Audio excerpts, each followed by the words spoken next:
السلام علیکم خواتین و حضرات، آج میں آپ کے لیے ایک جلیل القدر صحابی کا قصہ لے کر آیا ہوں۔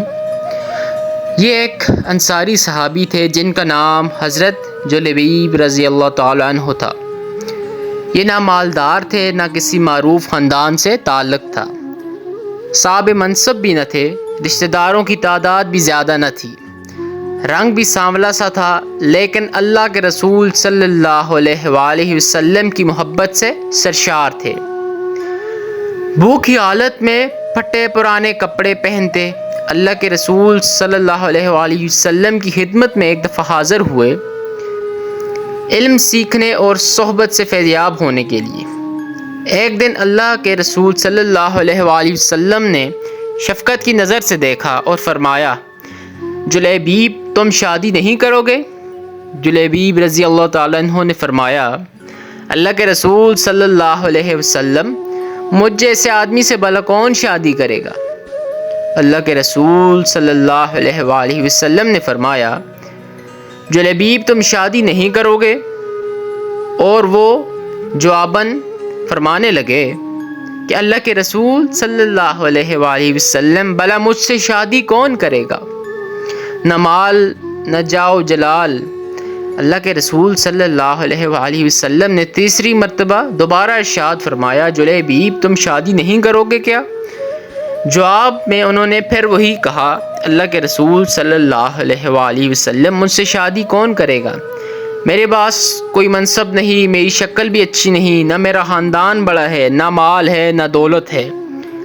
اللہ کے رسول صلی اللہ علیہ وآلہ وسلم نے ارشاد فرمایا، فلاں انصاری کے گھر جاؤ اور ان سے کہو کہ اللہ کے رسول تمہیں سلام کہہ رہے ہیں اور فرما رہے ہیں کہ اپنی بیٹی سے میری شادی کر دو۔ جلیبیب رضی اللہ تعالیٰ عنہ خوشی خوشی اس انصاری کے گھر گئے، دروازے پر دستک دی، گھر والوں نے پوچھا کون؟ کہنے لگے جلیبیب ہوں۔ گھر کا مالک باہر نکلا، جلیبیب رضی اللہ تعالیٰ عنہ کھڑے تھے، پوچھا کیا چاہتے ہو، کدھر سے آئے ہو؟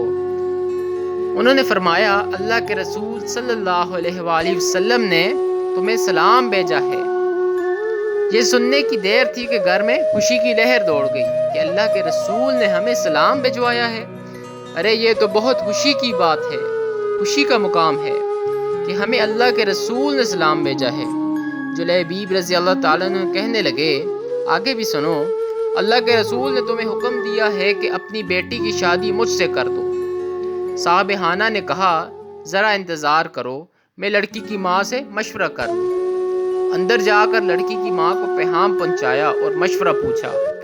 وہ کہنے لگی، نہ قسم اللہ کی میں اپنی بیٹی کی شادی ایسے شخص سے نہیں کروں گی، نہ خاندان ہے نہ شہرت ہے نہ مال و دولت۔ ان کی نیک سیرت بیٹی بھی گھر میں موجود تھی اور گفتگو سن رہی تھی اور جان گئی کہ حکم کس کا ہے، کس نے مشورہ دیا ہے۔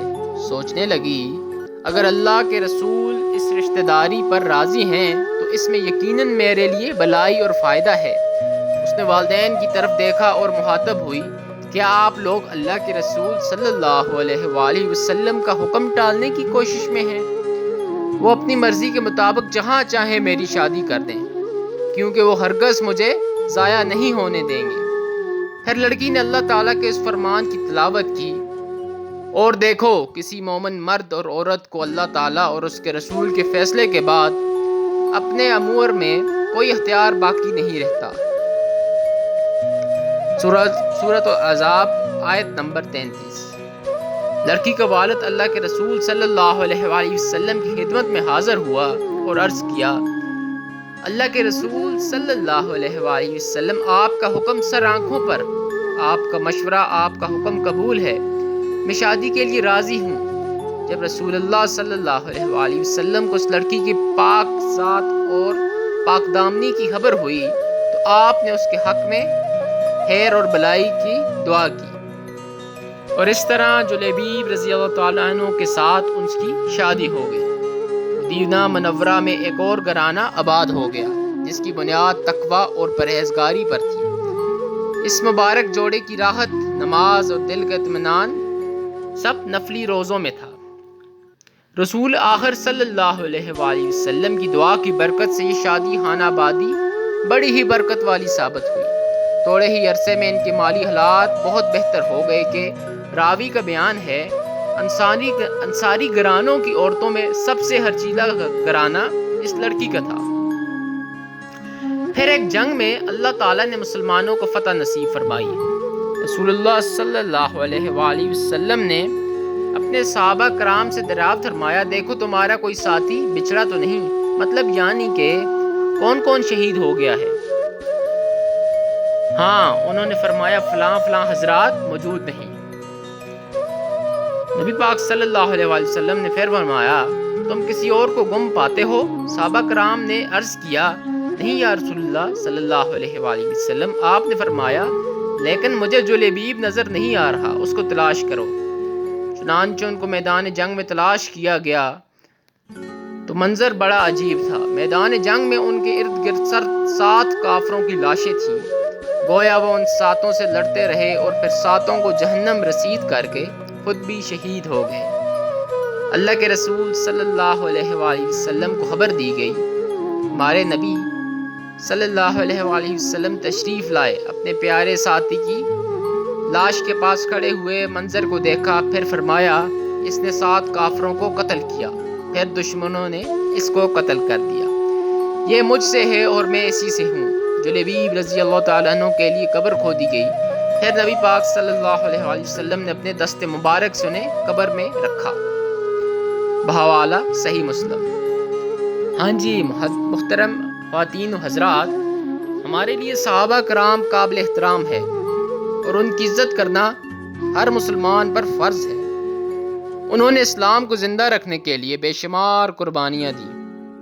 اللہ پاک تمام صحابہ کرام رضی اللہ تعالیٰ عنہ کے درجات بلند فرمائے اور انہیں جنت الفردوس میں اعلیٰ مقام عطا فرمائے، اور اللہ پاک ہم سب مسلمانوں کو نیک کام کرنے کی توفیق عطا فرمائے اور اللہ پاک اور نبی پاک صلی اللہ علیہ وآلہ وسلم کے احکامات پر عمل کرنے کی توفیق عطا فرمائے، آمین۔ ملتے ہیں نیکسٹ سٹوری میں۔ میرے چینل کو لازمی لائک، سبسکرائب اور شیئر کریں۔ اللہ حافظ۔